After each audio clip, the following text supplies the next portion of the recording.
Ja, goeiemôre broers en susters, baie welkom by ons erediens. Namens die kerkraad die volgende afkondiging. Kollekte onder die diens is vir Bybelverspreiding. Indien u belangstel in Bybels om te gee vir iemand, ons het Swana Bybels en ook Afrikaanse Bybels, kan net vir my vra asseblief. Verjaarsdag, maandag Relay Menot, woensdag Maria Gomos en Zenande Damini. Saterdag Henriette Maritz en Kali Venter. Ek hoop jy onthou Saterdag Chris hoor. En dan geskiedenis vandag, die Edict van Nantes word afgekondig in 1598, dit gee in Frankryk godsdienstvryheid. Op Goeie Vrydag se erediens wees in die Hervormde Kerk gesamentlik om 8:30. Jy is genooi om saam met die lidmate daar nagmaal te gebruik, om te keus om of in die bank te bly sit of na die tafel te gaan. Net soos wat jy sou verkies. En dan vir Sondag ook gesamentlike erediens, in die Hervormde Kerk ook weer om 8:30.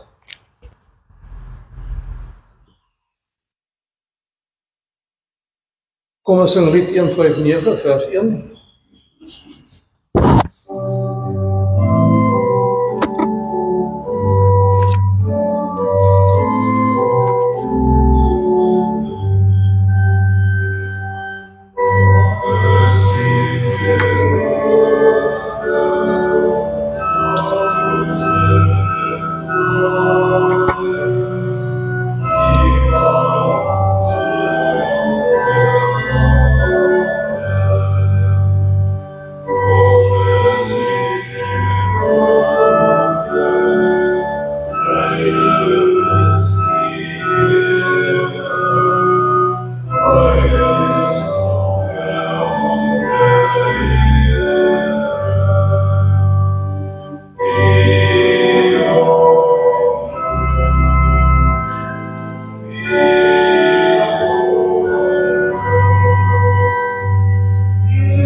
Daar is geleentheid vir stil gebed tot die Here.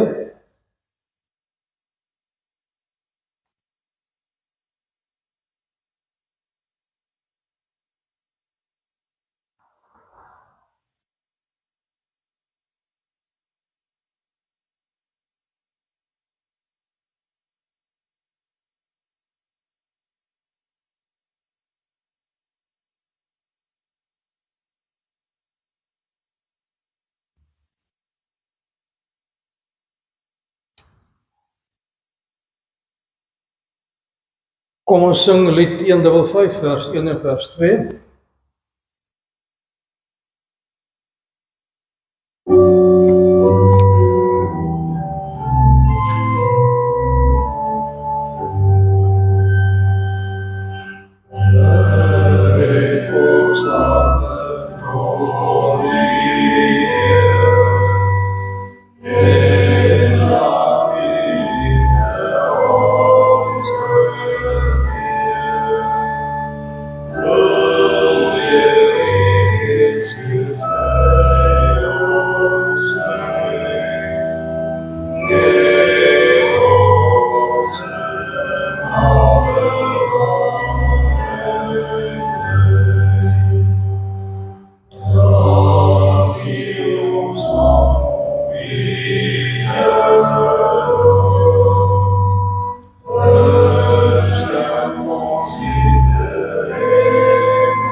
Genade vir julle en vrede van God ons Vader en die Here Jesus Christus deur die kragtige werking van die Heilige Gees.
Ons bely saam ons geloof.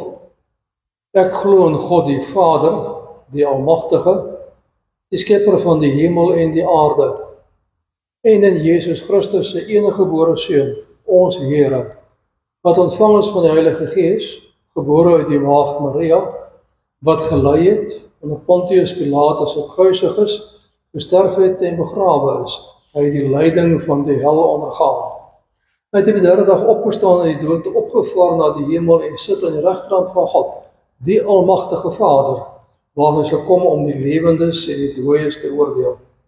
Ek glo in die Heilige Gees, ek glo in 'n heilige algemene Christelike kerk, die gemeenskap van die heiliges, die vergifnis van sondes, die opstanding van die liggaam en die ewige lewe.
Volgende Vrydag is DV Goeie Vrydag, die dag waarop ons dan besonderlik dink aan die kruisiging van Jesus Christus en aan sy lyding.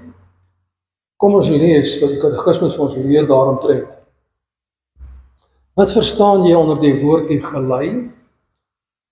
Dat Christus na liggaam en siel tydens sy hele lewe op aarde, maar veral in die einde daarvan die toorn van God en die sonde van die hele menslike geslag gedra het, sodat hy met sy lyding as die enigste versoeningsoffer ons liggaam en siel vir die ewige verdoemenis verlos en vir ons die genade van God, die geregtigheid en die ewige lewe verwerf. Baie belangrik, hy na liggaam en siel sy hele lewe op aarde, maar veral in die einde daarvan die toorn van God en die sonde gedra. As ons ly en swaar kry, dra ons nie God se toorn nie, omdat Christus dit klaar gedra het deur sy lyding, en daarom het hy vir ons enigste versoeningsoffer gegee. Dan vraag 38, waarom het hy onder die regter Pontius Pilatus gelei? Sodat hy onskuldig deur die werklike regter veroordeel sou word, en ons daardeur sou bevry van die streng oordeel van God, wat ons beskuld. Die werklike regter het gesê, hy is onskuldig, daarmee bevestig hy sondeloos, en daarom kon hy vir ons die oordeel van God dra, wat ons beskuld. Vraag 39, sê hy meer in dat Christus juis gekruisig is en nie op 'n ander manier gesterf het nie? Ja, want daardeur is ek seker dat hy die vervloeking wat my gerus het op hom geneem het, omdat die kruisdood deur God vervloek is. Die kruisdood is ook een van die mees aakligste maniere waar iemand gesterf het, en daarom baie duidelik dat al die tyd die toorn van God gedra het. Waarom was dit noodsaaklik dat Christus hom tot die dood te verneder het? Weens die geregtigheid en waarheid van God kon nie anders as die dood van die Seun van God vir ons sondes betaal word. God het gesê vir die mens, as jy van die boom eet van die kennis van goed en kwaad, sal jy sekerlik sterwe, en daarom moes iemand gesterf het om die straf te dra van God vir ons sonde. Vraag 41, waarom is hy begrawe? Om daarmee die versekering te gee dat hy werklik gesterf het. Sy begrafnis is bewys daarvan dat hy werklik gesterf het. As Christus dan vir ons gesterf het, waarom moet ons ook nog sterwe? Ons dood is nie 'n betaling vir ons sondes nie, maar slegs het afsterwe van die sondes en deurgang tot die ewige lewe. En dit is 'n baie groot troos om te weet dat ons sterwe is nie meer straf nie. Ons sterwe is doodgewone deurgang na die ewige lewe by God in heerlikheid. En wat er dit verkry is nog verder uit die offer en dood van Christus op die kruis. Deur sy krag word ons ou mens sal nog gekruisig, gedood en begrawe. Gevolglik kan ons sondige begeertes nie meer oor ons heers nie, maar kan ons onsself as 'n dankoffer aan hom toewy. Hy het nie bloot net die straf gedra nie, maar het ons ook nuut gemaak, die Heilige Gees, om sodoende dat ons sondes kan afsterwe, sodat saam met hom gesterwe en saam opgestaan as nuwe mense om te leef tot ere van God. En waarom volg dan? Hy het die lyding van die hel ondergaan, sodat ek my swaarste aanvegtinge verseker kan wees en myself volkome kan vertroos dat my Here Jesus Christus my van die helse benoudheid en pyn verlos het. Hierdie verlossing het hy bewerk deur sy onuitspreeklike angs, smarte en verstrikking, wat hy ook as sy siel deur sy hele lewe, maar veral in die kruis gelei het. Heerlike troos om te weet, hy het die smarte van die hel gedra, God verlaatheid, sodat ons nooit deur God verlate sou word nie, en daarom kan ons weet, dat kruis so swaar, ons is nooit wat dit aanbetref deel van die straf van God nie, en ook nooit deel van die helse pyn nie. Christus het ons daarvan verlos, en hy het dit gedoen, deur al sy smarte en pyne, wat dit aan hom aanbetref. As jy Vrydag en Sondag daarom dink, Sondag die opstanding van Christus, dink aan die heerlike voorreg, dat God vir ons alles het gegee uit genade alleen, en daarom moet ons leef as 'n uitverkore volk van God tot ere van sy naam. Nou het julle julle gehoorsaamheid aan die waarheid gereinig het, om mekaar as broers ongeveins lief te hê, moet julle mekaar dan ook van harte en vurig lief hê. Julle is immers weergebore, nie uit verganklike saad, maar uit onverganklike saad, die lewende en ewige woord van God. Hou dan op met elke vorm van kwaad, met alle bedrog, huichelarij, jaloesie en kwaadpratery. Soos pasgebore kindertjies smag na melk, moet julle smag na 'n suiwere geestelike melk, sodat dadelik opgroei en die saligheid verkry. Julle het immers om ondervind dat die Here goed is. Kom na hom toe, die lewende steen, wat deur die mense afgekeer is, maar deur God vir die ereplek uitverkies is. Laat julle as lewende stene opbou tot 'n geestelike huis om 'n heilige priesterdom te wees en geestelike offers te bring, wanneer Jesus Christus vir God welgevallig is. Julle daarenteen is 'n uitverkore volk, 'n koninklike priesterdom, 'n nasie wat God afgesonder is, die eienaarsvolk van God. Die volk wat die verlossingsdade moet verkondig van hom wat julle in die duisternis geroep het na sy wonderbare lig. Julle was vroeër geen volk nie, maar nou is julle die volk van God.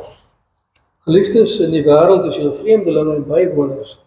Daarom dring ek by julle daarop aan om nie aan die sinnelike begeertes toe te gee. Dit verwoes net 'n mens se lewe.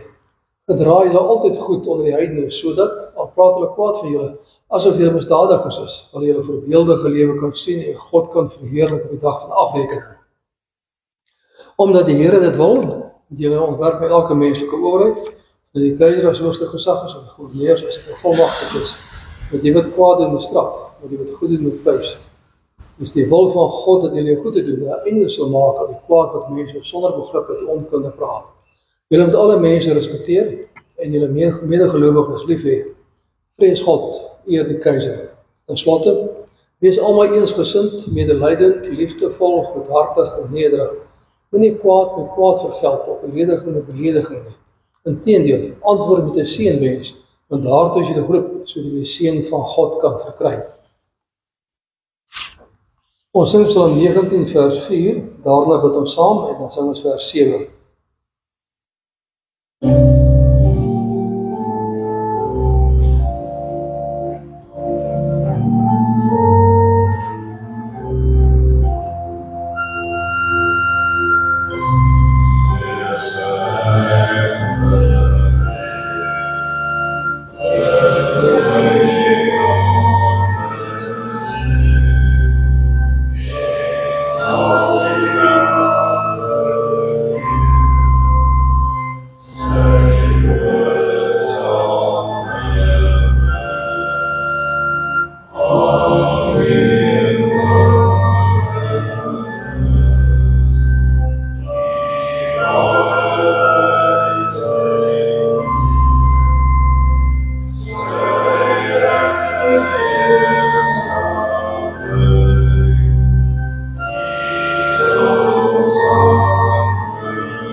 Ons almagtige hemelse God, Vader, Seun en Heilige Gees, ons loof en prys en dank U vir U goedheid, U genade, U barmhartigheid. Ons dank U vir die voorreg om te weet dat U self die offer gegee het om die straf te dra wat ons moes gedra het as gevolg van ons sondes. Ons dank U om te kan dink aan die kruisdood van Jesus Christus en om te weet dat U ons uit genade alleen op grond van sy soendood verlos het. Daarom bid ons dat U ons deur die woord moet vermaan, bemoedig, vertroos en moet opbou, sodat ons sal leef uit dankbaarheid tot ere van U naam as U uitverkore volk, wat anders leef as die wêreld, sodat U naam oral bekend gemaak kan word. Gee ons insig en wysheid om elke dag vreugdevol dankbaar te lewe in die wete U is almagtig, U regeer, U bepaal alles. Wil U seker maak dat as U woord reg verkondig word, maak ons harte oop en laat ons groei in die geloof tot ere van U naam. Wees U nou in ons midde en vergeef ons al ons sondes om Jesus Christus naam te wille. Amen. Oh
Ons lees saam met Jesaja 14, vers 1 tot vers 32. Die Here sal ontferm oor Jakob, en Israel weer sy volk maak en hulle weer na eie land laat woon. Vreemdelinge sal by hulle aansluit en vereenselwig met Jakob. Ander volke sal hom vat en in sy land bring. Hulle sal Israel se eiendom word, slawe en slavinne in die land van die Here. Israel sal die gevange hou, deur wie hy gevange weggevoer is, en hy sal heers oor die wat hom onderdruk het. Die dag wanneer die Here vir jou rus gee vir jou lyding en verdrukking, en van die slawewerk wat jy moes doen, sal jy die spotlied oor die koning van Babel sing. Die verdrukker se einde het gekom. Die lyding wat hy veroorsaak het is op eind. Die Here heerskappy van die goddeloses verbreek, die mag van die oorheersers. Die verdrukker het sy gramskap volke getref en straf wat opgehou het nie. Hy het sy toorn nasies vertrap, dat hy sonder medelee agtervolg. Die hele aarde het nou rus en vrede, sy inwoners juig en sing. Selfs die sipresse en die seders op Libanon is bly oor wat jou gebeur het, Babel. Hulle sê vandat jy verslaan is, kan niemand na ons op om ons af te kap nie. Die doderyk daaronder kom beroering om met jy soen toe kom. Die wat reeds daar is, word wakker gemaak. Almal wat leiers op aarde was, almal wat konings van nasies was, moet van die troon af opstaan. Almal begin praat. Hulle sê vir jou, jy is net so swak soos ons, jy het soos ons geword. Jy het nie hoogmoed met die klank van die harpmusiek en al in die doderyk beland. Jy lê tussen die maaiers, jy vertrek van die wurms. Jy wat die helder môresterre was, het uit die hemel geval. Jy wat die oorwinnaar van nasies was, is die grond in verpletter. En dit jy wat gedink het, ek klim op hemel toe, ek gaan my troon neersit, ook in die hoogste sterre, ek gaan my plek in my berg waar die gode mekaar ontmoet, ver in die noorde. Ek klim op tot boek in die wolke, en ek word soos die allerhoogste self. Maar jy stort af in die doderyk, af tot in sy diepste deel. Jy wat jy daar sien, as jy aangap, as jy bekyk en vraag, is dit die man wat die aarde laat bewe het, wat koninkryke laat wankel het, die man wat die wêreld onbewoond gemaak het, en die stede vernietig het, die man wat sy gevangenes nie vrygelaat het, om terug te gaan huis toe nie. Al die konings en van die nasies is met eer begrawe, elke in sy eie graf. Maar jy word nie begrawe nie, jy word weggegooi soos 'n boomtak wat klaar vrot is. Jy lê toe onder die lyke van die wat doodgesteek is. Jy is soos dooie aas wat vertrap word, ander word begrawe in grafte in die rots, maar jy word nie begrawe, want jy het jou eie land verwoes en jou eie mense laat doodmaak. Die naam van 'n skurk word nie in gedagtenis gehou nie. Maak reg die plek om sy seuns dood te maak oor die sondes van voorgeslag. Die seuns die die aarde in besit kan neem en die wêreld vol stede bou nie. Ek sal 'n aanval, sê die Here die Almagtige. Ek sal maak die gedagtenis aan die koning van Babel verdwyn, dat daar niks van oor is nie. Die een enkele afstammeling nie, sê die Here. Ek maak sy land 'n blyplek vir uile, 'n rietmoeras. Ek vee Babel weg met 'n besem wat verwoes is, sê die Here die Almagtige. Die Here die Almagtige het eed afgelê. So ek my voorgenem het, soos dit wees, wat ek besluit het, sal gebeur. Ek sal die Assiriërs verpletter in my land, hulle my berge vertrap. Die juk wat my volk gedruk het, sal weggevat word. Die las wat Assirië laat draad sal verwyder word. Dit is die besluit wat vir die hele aarde geneem is. Die hand is klaar uitgesteek in al die nasies om hulle te oordeel. Die Here die Almagtige het besluit. En wie sal dit kan veryddel? Sy hand is uitgesteek, wie sal die oordeel kan afweer? In die jaar van koning Agag se dood is hierdie uitspraak gemaak. Julle Filistyne, moet nie almal so bly wees dat die stok waarmee julle geslaan is verbreek is nie. Want in die plek van die een slang kom 'n giftiger een. Met die se eier kom daar 'n vleiende draak. Die armste in Israel sal iets hê om te eet. Sy behoeftige sal veilig woon. Maar julle Filistyne is in nageslag, laat ek vir honger sterf. Wat vir die oor is, word deur die honger verteer. Huilpoorte, skreeu stede, smelt weg Filistyne land. Daar kom rookwolke in die noorde, die vyand se manskappe kom aan, almal gelid. Wat sal 'n mens die boodskappers van die nasies antwoord? Die Here het vir Sion tot stand gelid kom, sy getuisterde volk vind daar skuiling. En dan ook Jesaja 52. My dienaar sal voorspoedig wees, hy sal hoog in aansien wees, hy sal baie eer ontvang. Baie mense was ontstel oor hom. Hy was so misvorm dat nie meer soos mens gelyk het nie meer die voorkoms van 'n mens gehad het nie. Maar hy gaan baie nasies laat opspring van verbasing. Konings sal sprakeloos wees rond, dit is iets sien wat hulle vertel is nie, iets te wete kom wat nog nooit gehoor het nie. Wie sal ons glo as ons hiervan vertel? Wie sal die mag van die Here hierin kan raak sien? Die dienaar was soos 'n loot wat vir Here uitspruit, soos 'n plant wat wortels skiet in droë grond. Hy het nie skoonheid of krag gehad dat ons dan sou kyk nie. Nie die voorkoms dat ons dan sou hou nie. Hy was verag en deur die mense verstoot, 'n man van lyding wat pyn geken het. Iemand vir wie die mense die gesig wegdraai. Hy was verag, ons het nie gereken nie. Tog het hy ons lyding op hom geneem, ons siektes het hy gedra. Maar ons dan beskou as een wat gestraf word, wat deur God geslaan en gepynig word. Oor ons oortredings is hy deurboor, oor ons sondes is hy gebruisig. Die straf wat vir ons moes bring, wat vir ons vrede moes bring, was op hom. Deur sy wonde het daar vir ons genesing gekom. Ons het almal gedwaal soos skape, ons het elkeen sy eie pad geloop, maar die Here het ons almal se sonde op hom laat afkom. Hy is mishandel, maar hy het geduldig gebly. Hy het nie gekla nie. Soos 'n lam wat na die slagplek toe gelei word, soos 'n skaap wat stil is as hy geskeer word, het hy nie gekla nie. Terwyl hy gelei het en gestraf is hy weggeneem. En wie van sy mense het dit raak te geneem dat hy afgesny is in die land van die lewendes? Hy is gestraf vir die sonde van my volk. Hy het 'n graf gekry by goddeloses. Hy was by sondaars in sy dood, al het geen misdaad gepleeg nie. En al was hy nooit vals nie. Dit was die wil van die Here om te verwysel, om die pyn te laat ly. As hy sy lewe as skuldoffer gee, sal hy nageslag hê en nog lank lewe. Deur hom sal die wil van die Here sy doel bereik. Na sy bitter lyding sal hy weer die lig sien en hy sal die Here ken. My dienaar, die regverdige, sal baie mense regverdig maak. Hy sal die straf hulle sonde dra. Daarom gee ek hom 'n ereplek wanneer hy groot is. En saam met magtiges die oorwinning vier, omdat hy nie dood oorgegee het en as misdadiger beskou is, omdat die sondes en baie op hom geneem het en vir oortreders gebid het. Ons teksverse, Jesaja 14 vers 32, wat sal 'n mens die boodskappers van die nasie antwoord? Die Here het vir sy tot stand laat kom, sy getuisterde volk vind daar skuiling. Geliefde broers en susters in ons Here Jesus Christus, te midde van hierdie vreeslike aankondiging van oordeel oor Babel, dat alles verwoes het, en Babel wat totale af van die aarde uitgewis sal word, klink die heerlike troos van die Here. Hy sal ontferm oor Jakob en Israel deur sy volk maak, sodat vreemdelinge by hulle aansluit om te dien. Nie bloot net sy eie volk terugbring nie, maar so maak dat ander mense deel wil word van die koninkryk van God, hulle aansluit by sy volk. Hy sal lewensruimte aan hulle gee en ons sal weer rus vind. En dan sal ons spotlied sing oor die koning van Babel en almal wat met geweld ander verdruk in hulle hoogmoed. Die kontras is baie duidelik. Waar God regeer, is daar rus en vrede. Daar kom die mense bymekaar, hulle kom bly saam met hom daar. Waar die koning van Babel regeer, is 'n chaos en verdrukking. En sodra hy dood is, slaak die hele skepping 'n sug van verligting. Die Here gee ruimte aan sy volk om te lewe. Hy gee vir die moontlikheid om skuiling te vind by hom, om te leef tot ere van sy naam, te midde van alles in die wêreld om hulle. Terwyl daar teenoor die koning van Babel ander doodmaak om te lewe. Die mens met die algemeen streef daarna om meer en meer te bereik, en aan die einde van die dag bereik die mens niks nie.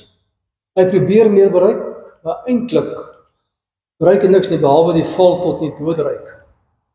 Gelowige van skuiling in Sion, wat die Here tot stand gebring het vir sy getuisterde volk. In midde van die aanval van die Filistyne, sê God, hy sal vir sy volk seën oprig, hulle daar beskerm en hulle kan skuiling vind daar. Nie, my mens maak ons sy hoogmoed en imperiale strewe ander dood om te lewe.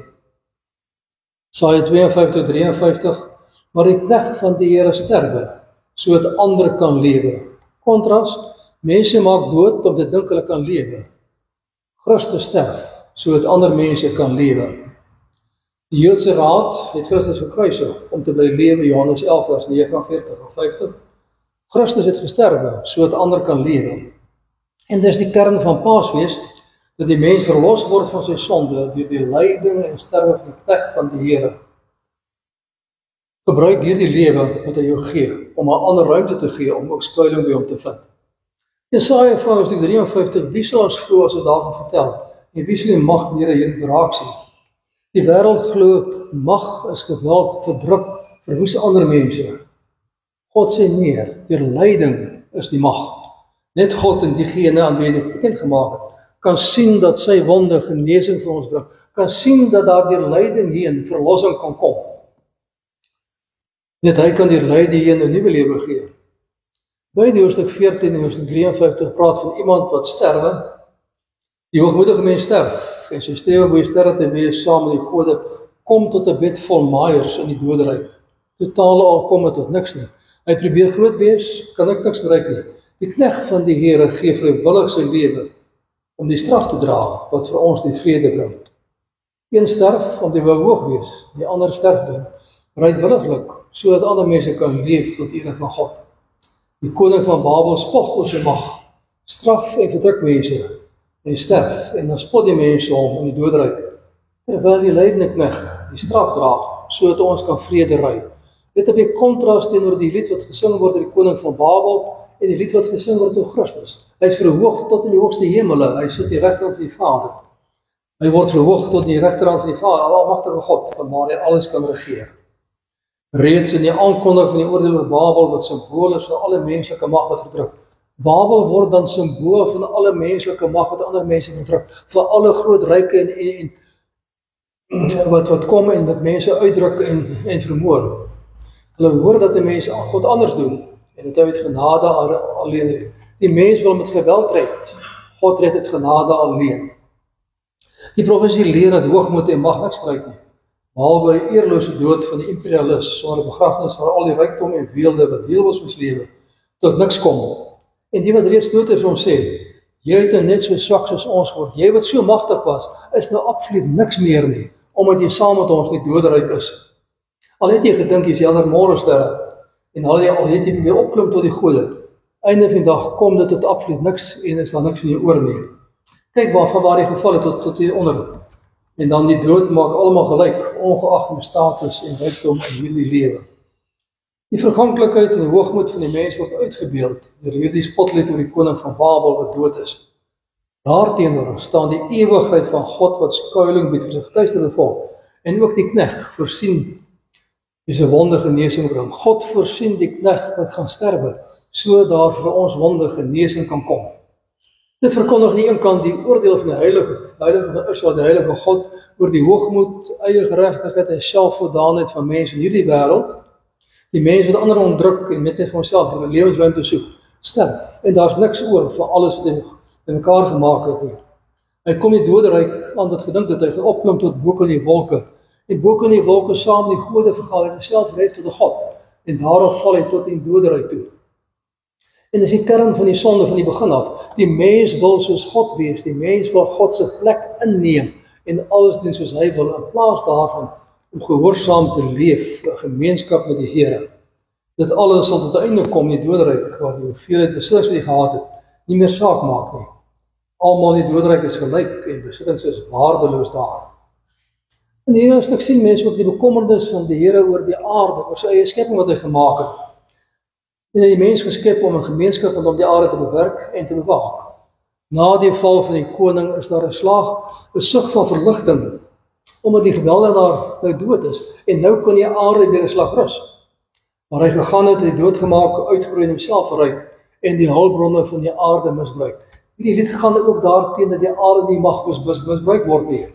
Selfs die sipresse en ceders Libanon is bly oor wat in Babel gebeur het. Niemand klim nou op om die bome af te kap en te gebruik as versiering in beeldige paleise nie. Selfs die doderyk kom in beroering om in Babel sin toe gaan. Al die sogenaamde leiers van nasies en konings word wakker gemaak om te kyk. Wat gebeur het met die een wat so magtig was, wat so hoogmoedig was, wat so gesê het ek kan alles doen? Hy sê vir hom, al sy hartmusiek en kuns het tot einde gekom hier en is stil nie doderyk. Sy fees het opgehou. En die verdruktes is vry van sy magsbeheptheid en wreedheid. Die dooies sal hom aangap en vra, is jy die man wat die aarde laat bewe het, wat koninkryke verwoes en mense gevangen geneem? Is jy die een wat dink jy het al die mag wat alles kan doen? En nou is jy net soos ons, tussen die maaiers, daar is nog geen verskil nie. Al sy mag en oorheersing tot niks gekom nie. Hy is soos tak wat weggegooi is en klaar vrot is. Die ander konings is eervol begrawe, omdat daar geloof was die koning na die tyd nog met eer kry. Hy is nie begrawe nie. En dit wat die mens doen sonder God, kom tot niks nie. Daardie koning van Babel het sonder God regeer en probeer groot en magtig wees. En dit alles kom tot niks nie. En daarom lees die Ou Testament en sien hoe daar 'n oorlog en magsmisbruik was, waar die een nasie ander verslaaf het en onderdruk het. Lees die geskiedenis en so die mens magtige ekonomiese, politieke en militêre ryke gebou het. Die een ryk na die ander het gekom. Hulle het geen ruimte vir ander gegee nie. Die onverloste, sondige mens ons hebsel gebruik geweld om homself te verryk en te verheerlik. Armes leef in ellende en in sommige lande veg die regering sy eie mense. Of in ander lande regeer hy so sleg dat sy eie mense geen lewensruimte meer het nie. Deur die geskiedenis het die sterker nasies die swakkeres uitgebuit. En die kerke moet getuig. Ons as gelowiges getuig daarteen die valse ryk in die wêreld waar mag alles is en dit gebou word deur gierigheid, waar ekonomiese groei aanbid word. Dit word gedoen deur die uitbuiting van die armes. 'n Paar mense word ryk ten koste van baie wat honger. Kyk maar na die ongelykheid vandag in die wêreld wat daar heers. Mense kry swaar as honger en ander word al hoe ryker en ryker. En wat is God se reaksie op hierdie magtige ekonomiese, politieke, militêre ryke wat deur die eeue en vandag nog gebou word deur die mense? Ons teksgedeelte beklemtoon dat hy regeer en dit wat hy voorgenem het gaan gebeur. Die koning van Babel en daarmee saam almal in beginsel word gestraf deur God en alles wat hy gehad het kom tot niks nie. Hy is die liefdevolle God wat mense in gemeenskap wil lewe en almal wil ruimte gee wat alle verdrukking en uitbuiting van mense en die plundering van die aarde straf. Baie duidelik verkondig het maar, die een maghebber na die ander maghebber het geval, omdat God dit tot 'n einde laat kom het, want hy wil ruimte gee vir die arme en die verdrukte een. Nog voor die hoogtepunt van die magtige Babyloniese ryk het hy reeds in die 1314 voorspel. Ongeveer naaste by 70-80 jaar voor die val van die ryk, het God reeds voorspel het gaan gebeur. Dit wat hy besluit het gaan gebeur. En wanneer die sogenaamde maghebber van die doderyk aankom, is die dooies verbaas dat hy wat so magtig en so baie aansien en rykdom gehad het, nou net soos hulle geword het. Hulle vra, is dit die man wat die aarde laat bewe het, wat koninkryke laat wankel het? Hulle is verbaas dat ook hy tot niks gekom het. Die rykes wat so baie geld het, sou ook verenigd verbaas is dat dit tot niks gekom het en daar niks oor is nie. En ten spyte van alles wat hy gesê en gedoen het, kom het tot niks nie. Sy verwoesting van die aarde, die plundering van die hulpbronne is tot 'n einde. En so ryk verword die staat tot dienaar tot klein klompie gierige mense, wat alles op is vir hulself, om sonder iets die doodryk aan te kom. Behalwe sug van verligting van die res van die aarde, wat dankbaar en bly is dat alles tot 'n einde gekom het en daar weer lewensruimte is. God is die regter. Hy straf die hoogmoedige, die homself verhef en gooi hom neer tot onder die doderyk. Maar sy eie volk vind by hom skuil. Hy gee hulle lewensruimte en hulle kan by hom skuil. Die vertroosting van die evangelie en die lewensruimte wat dit bied staan 'n sterk teenstelling. Die selfhandhawing van die mense wat in geweld ander onderdruk en uitbuit. In die sterfjaar van koning Agas, die koning van Syrië ryk gesterf en sy opvolger het nog nie sy mag gevestig oor die groot ryk nie. Die Filistyne is bly, hulle is verdruk deur die Assiriërs en wil nou hierdie magsvakuum wat daar was optree en die Babel oorwerp en die Babel verwerp. Hulle stuur boodskappers na Jerusalem toe om hulp te kry, so die mag Assirië kan breek. Boodskapper kon sê, kom veg saam met ons. Boodskap van die Here is, ek het my volk in Sion gesit om daar te leef, te werk tot ere van my naam. En hulle word gewaarsku, die Filistyne word gewaarsku, dat die slang wat die ouers op plek kom nog giftiger is. En die wat daarna kom is die vrede dra.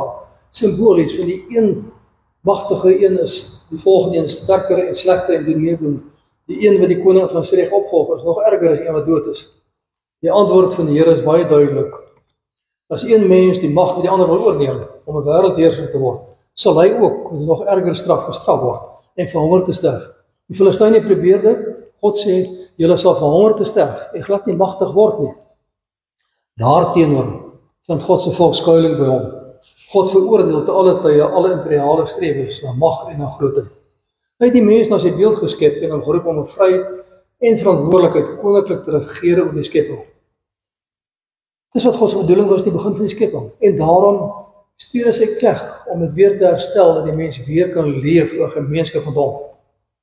Daarom gee die lydende knegg nie deur mag en geweld nie, maar die lyding van die knegg die sy wonde genesing bring, so die gelowige as rentmeester in sy skepping in verantwoordelikheid aan hom kan lewe. Heerlike troos. Sy wonde gee vir ons genesing om te leef en te werk tot ere van hom. Laat sy wonde vir jou genesing bring, sodat jy 'n noue persoonlike gemeenskap met hom die aarde bewerk en bewaak. Sodat jy nou lewensruimte het en lewensruimte gee vir ander en vir nageslag so daardeur ook God verheerlik kan word tot alle ewigheid. Babel word totaal al uitgewis, daar is geen nageslag nie. Israel is daar altyd 'n gelowige res, altyd mense wat voortgaan, wat deur gehoorsame lewe die moontlikheid skep, die nageslag kan voortgaan. En daarop benut die geleenthede wat hy gee om te leef tot sy eer. Benut die hulpbronne van die aarde, volhoubaar, so daar die komende geslagte ook lewensruimte is. Dan sal Paasfees, dan sal jy Paasfees as 'n ryke seën beleef. Ek dink aan daaraan dat God alles gee uit genade alleen, deur die lyde, soendood, sterwe, opstanding van Christus en ook sy hemelvaart van waar hy gee aan die regterkant van die Vader. Amen. Ons dank saam. Ons almagtige hemelse God en Vader, ons dank U vir U genade, U liefde, U barmhartigheid. Ons dank U dat ons weet U is die regter, dat alles regeer. Dit wat U sê gaan gebeur. En daarom gaan U die hoogmoedige mense ook straf as regter van die aarde. Skenk ons die genade en krag om te leef in ootmoed tot ere van U naam. Om elke dag te buig en gehoorsaam te doen wat U van ons vra, om 'n gemeenskap met U die aarde te bewerk en te bewaak. Ons bely ons sonde en ons skuld voor U. Ons bid om vergewing terwyl van die soendood van Jesus Christus. Ons bid wees met die kerk oor die ganse aarde. En laat die kerk groei en toeneem. Laat die kerk altyd U lof verkondig. Laat die kerk ook in hierdie tyd besonderlik die werk van U Seun verkondig en uitdra na almal, so kan kom tot geloof en saam met ons kan leef in die heerlike wete. U is die Almagtige. U verlos uit genade alleen. U gee krag en U gee wysheid. Wees met elkeen wat siek is, wat swaar het, wat in nood verkeer, wil U dan naby wees en bewaar en behoed. Skenk ons U wysheid en U krag. Versorg ons elke dag na ons nood en na ons behoeftes. En laat ons so leef en so werk dat U naam alleen verheerlik sal word. Vergewe al ons baie sondes, om Jesus Christus naam te bely. Amen. Nou is geleentheid vir die insameling van liefdegawe.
Ons sing Skrifreëling 5:3 vers 4 en 5, die lofsang aan die Lam wat vir ons sondes gesterf het.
Ontvang die seën van die Here, die genade van Jesus Christus en die liefde van God en die gemeenskap van die Heilige Gees sal by julle almal bly.